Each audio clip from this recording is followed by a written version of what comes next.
Hi, dear students, dear friends. Now, our prelims 2021 is very near to us. It's something around 2 months left for this examination. And we have done the last exam, the All India Open free test, full test we conducted on yesterday, second test. And the score was something like this.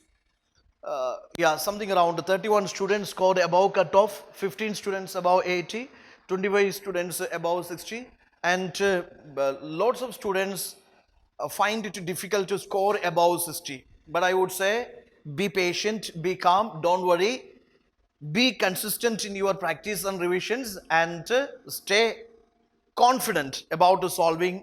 And every test, even though the test is tough, take it as an opportunity to revise very well, revise the random topics. Okay, so you have the potential to crack this year. Provided you utilize this time very productively, very effectively.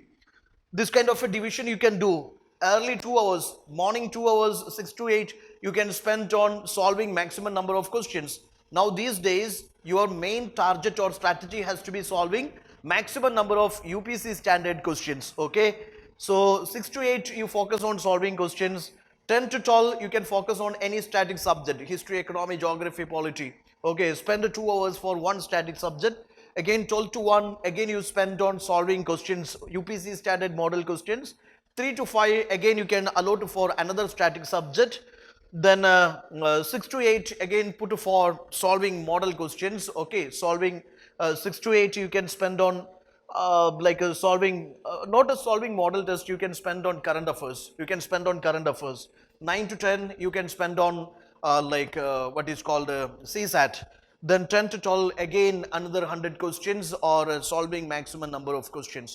So your strategy has to be every day you spend minimum 10 to 12 hours for your preparation. 10 to 12 hours for your preparation, where you have to cover the static subjects and current affairs.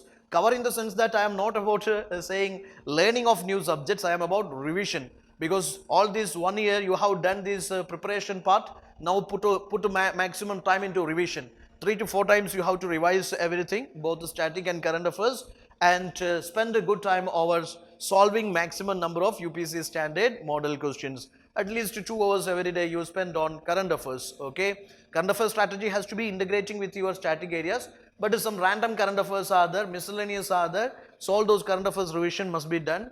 1 hour or 2 hours daily you spend on current affairs. If your CSAT is weak, 1 hour or 2 hours you spend on your CSAT also. That's it. Now practice test offline. My suggestion to all of you is, now you must have the real-time experience of UPSC exam. Don't give online, you give the test offline. Take the printout of OMR sheet, practice on OMR sheet. Darkening the bubbles, you will get an idea how many minutes you take for darkening the bubbles, understanding questions, answering this. All practice is essential. So how real-time practice of UPSC exam? Tough is always tough. The second test deliberately it was a tough paper. Okay, it was a tough paper. Current affairs, actually it was contemporary affairs covering 2-3 years current affairs. So that is the way UPSC asks questions nowadays.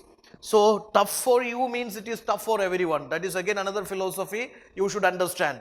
Don't think that the paper was too much tough for me, I lost my confidence, I lost my everything, I am depressed. Don't think so. If the paper is tough, it is tough for everyone. Okay. Then carelessness. I have seen when I interacted with many students, I found one of the common problem with many aspirants is they do the careless mistakes. Okay, which of the following is not correct? Again, they will end up with the correct one only. Okay, UPSC is asking to rearrange them in the increasing order, decreasing order. They will go for the opposite one. Clockwise direction, anti-clockwise direction, they will go for the opposite one. So your carelessness, that is the biggest killer, biggest enemy. So practice. Only solution is practice. Practice, practice, practice, practice. Be familiar with the pattern. Then you can avoid that carelessness. Okay. So avoid the carelessness, avoid the silly errors. Accuracy is important. You solved 95 questions and the accurate one is only 20 or 30. You made all these other rest of the questions wrong. So that is dangerous. You try to apply your common sense or your logic or your educated guess into those questions with a certain amount of accuracy, for which also revision and practice is a must. So revision practice, all of you guys, you give a good number of revision, 3 to 4 times revision for all subjects, and to practice well. Practice is also very important. Now here, coming to the questions, with reference to Cripps mission, consider the following statements. You know that Cripps mission was sent in 1942.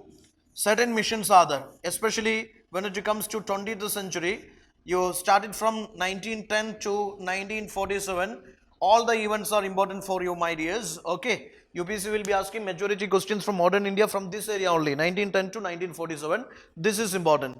All these major developments, the committees, commissions, missions, movements, okay, all are important for you. Cripps mission, that is in the contest in the wake of World War II. World War II, yes, connect with the national and international events. World War II, this is to seek Indians' cooperation in World War II. Okay, Indians' cooperation in World War II, this is to seek Indians' cooperation in World War II. This mission was sent. This Cripps mission was sent by Winston Churchill. Purpose is negotiate with the Indians and seek or secure the cooperation of Indians in World War II. Okay. Now here, Cripps mission proposed, the biggest failure of Cripps mission was it proposed just dominion status only. Dominion status no longer required here, that is already dead. It is as dead as nail. 1929 itself it is over. Now we want the complete independence here, complete independence. Purna Swaraj resolution is already adopted. We want complete independence. We want complete independence, and Cripps mission never promised any kind of transfer of power. They promised some kind of arrangements for self-responsible government. We will make some arrangements for self-responsible government, a kind of dominion status, etc. We don't want your dominion status here. We want the complete independence, Purna Swaraj. Okay, that sense the first one is wrong. Working committee objection to composition of constitution making body. Constitution making body, it proposed to like a partly elected members, partly half of the members will be elected, half of the members will be nominated by the princes. That is not okay for Indian National Congress. That mission, that was also rejected. Second statement is a correct one. First statement is wrong, second statement is correct. Third is Congress wanted a responsible government with the full powers and control over India's defense also. Yes, we want a full-fledged government. We want a full-fledged free government. We don't want like a partly elected, partly nominated constitution making body. We don't like a kind of government under the supervision of British. We don't want. We want a full-fledged government. This is 1942. So you understand, by 1930s itself, we adopted Purna Swaraj resolution. That is the common sense you have to apply into this. Okay, dominion status concept is over. Now we want full government. We must have the freedom to decide the constitution. I mean, there should be full-fledged Indian participation in a democratic manner. There should be Indian participation, representation in the constitution making body. Also, there should be a full-fledged free government for Indians with a defense power. Okay, so 2 and 3 correct. First statement is wrong. Your answer has to be 2 and 3 only. The purpose of cabinet mission was to form new constitution for a free India and set up interim government. Purpose of cabinet mission was to form new constitution for a free India and set up interim government. Actually, this is the way UPC confusing you. They will be changing some words. They will be shuffling some words, or they will be reframing the statement in the most trickiest way and will confuse you. Cabinet mission arrived here in order to make arrangements for constitution making body or constituent assembly. Make the arrangements for constituent assembly which will draft a constitution, new constitution. So the basic agenda was, yes, make arrangements in India to frame a constituent assembly or constitution making body and arrangements for an interim government. That way the first statement is wrong. Cabinet mission became defunct after at least declaration. That is true. Okay, second statement is true. First statement is wrong. Answer is 2 only. Champaran Satyagraha, Gandhiji requested by Rajkumar Shukla to look into the problems of indigo planters. Gandhiji was asked to inquire about this problem of indigo cultivators, not indigo planters. Not the point here. Okay, in Champaran, why Gandhiji was invited, Gandhiji was asked to come, that was to inquire into the problems of these indigo cultivators, Teen Katia system and all those things are there. Not about the problem of indigo planters. Indigo planters have no problems. Problem is with the indigo cultivators. See the word. Gandhiji's first experiment in Satyagraha. Gandhiji's first experiment in Satyagraha already done in South Africa. If the question, the statement was like this in India, obviously that was Champaran. In India, his first experiment that was in Champaran. In India, his first experiment was, Satyagraha experiment that was in Champaran. But if the question is generally asking, then he first experimented in Satyagraha, that is in South Africa. Government appointed a committee of inquiry which Gandhiji served as a member. The third statement is a correct one. Here the question is asking for not correct one. Again you see, most always because of your carelessness you make the error. Instead of not correct, you will pick the correct ones. Here the third is the only correct one. First and second are not correct statements. Answer has to be 1 and 2 only.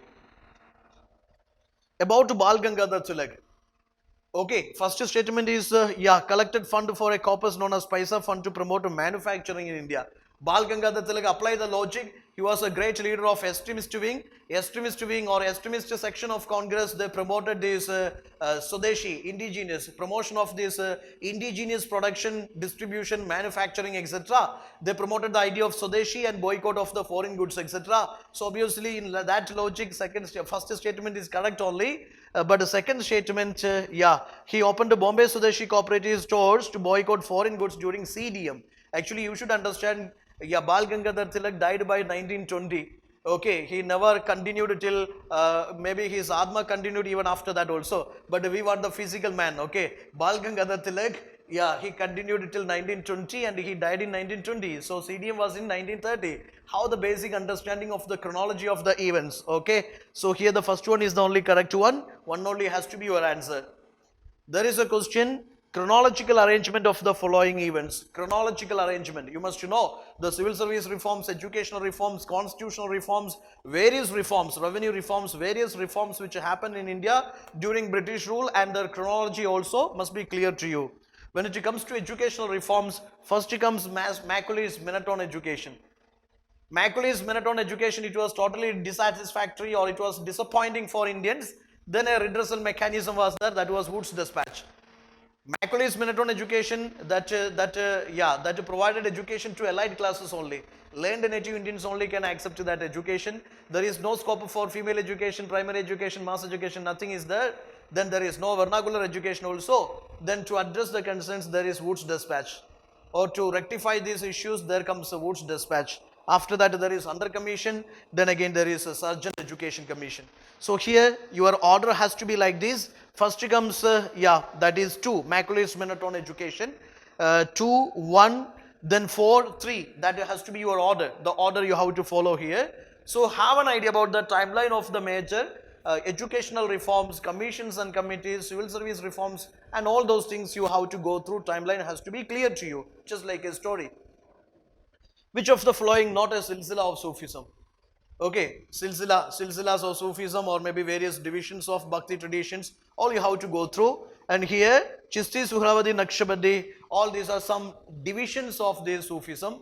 But Sama is not a term related to Sufi divisions or Sufi silsilas. So try to understand the terms, terminologies of ancient India, medieval India, important for you. Revise well. We have lots of videos for you in the YouTube channel. Just go through it and subscribe our channel, share our classes with your friends, and your feedback you can leave in the comment box.